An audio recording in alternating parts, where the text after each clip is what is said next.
Nicaraguans are experiencing once-in-a-generation protests, and young people especially are on the front lines. We have been called apolitical for the last 15 years. Every sector of society has claimed that young people do not have an interest in politics. Now, everything changes. The entire rhetoric needs to change, and people need to start listening.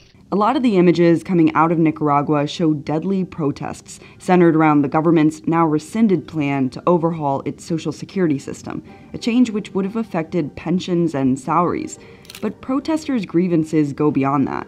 Peaceful protests began weeks ago after a fire devastated an important nature reserve. Now, protesters have joined together and are hitting the streets with demands ranging from an end to police brutality to a full overhaul of the government. The government has the money and the power to make things better, but they've decided to invest on themselves and in the private sector. Nicaragua's president has been critical of the protests, which have left dozens of people dead and even more injured and detained. The vice president said the government's response to the protests is a legitimate defense. Meanwhile, at least one independent news station in the country temporarily went off air as the government tried to gain control. All of these movements there's no leadership and there's no figures that have said, I represent this and I will talk to this person. Everything is completely horizontal and decentralized. That decentralization means some of the protesters' goals, like a complete overhaul of the government, may be difficult to achieve.